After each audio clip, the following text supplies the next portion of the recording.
ស្ដីបាទបងប្អូនទាំងអស់គ្នាបាទមកដល់ថ្មីទេបាទនេះជាប្រភេទបាទគេហៅថា Opel Neo បាទប្រភេទក125ស្អាតណាបាទនេះក្នុងដៃវាថ្លៃស្អាតបាទនេះគឺຂະຫນາດប្រយុទ្ធបាទ18អី5ទឹកបាទចំមុះវាបាទធំចូល2ទឹកហើយចំមុះទឹកស្ដាប់វាលក្ខណៈបាទ9គេហៅថា9ទាំងពីរគល់នៃបាទចំមុះរហូតដល់បាទកែមបាទយើងមើលគូចបាទពេញលេងបងប្អូនទាំងអស់គ្នាណាបាទហើយសួរថាបាទ Opel Neo នោះមាននៅលើបាសណាបាទនេះបងប្អូននឹងបង្ហាញ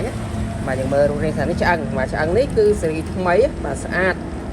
បាទក្រាស់ល្អបាទដែកទេហើយនៅខាងក្រោយនេះគឺលក្ខណៈបាទគេហៅថាกระดาษគ្រើមមើលទៅគឺកាចខ្លាំងបងប្អូនបាទនេះកន្លែងរុនខាងក្រោយគឺយើងមើលទៅវាមានលក្ខណៈថា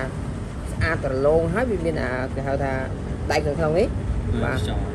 ហើយខ្យល់ហ្នឹងគេចេញមកគឺកាចតែម្ដងបាទយើងមើលទៅបាទមានសម្លាញ់ក្នុងនេះបាទអញ្ចឹងចំពោះ Opel នេះបាទគឺมันមានលក់ខាងក្រៅអញ្ចឹងទេបាទគឺវាមាននៅក្នុងបាសខាងនេះទេបាទគាត់តែបងអូនធ្វើការបង្ហាញណាបាទធ្វើការបង្ហាញជូនបងថាបាសមួយណាតែបំពាក់ Opel នឹងនេះຂະຫນາດ5ទឹកនេះបងបាទ5ទឹកបាទជាមួយនឹង KP បាទសោតមិនបាស S18 Pro បាទនេះ column អញ្ចឹងបងដែលគាត់ចង់មកសាកសំលេងអាចមកសាកទៅបាទមកសាកទៅព្រោះអីទៅតែមកដល់ថ្មីឯងបាទបងអូនកំពុងតែចាប់ផ្ដើមធ្វើការបាទ live បាទដូចជា review ជូនបងហើយបាទសំខាន់បងឃើញទេនេះបាទ Opel Neo គឺគូតអញ្ចឹងបងបាទគូតវាស្អាតមែនតើបាទចេញមកគឺដាច់គេផឹងតែម្ដង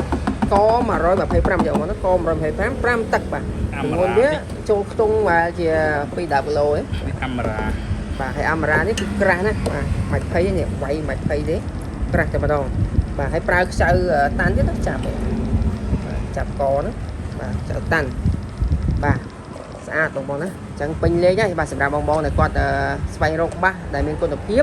សំលេងអុកបាទញាក់សាច់ញ័រធ្ងន់ក្រហឹមបាទកាចបាទកុំភ្លេច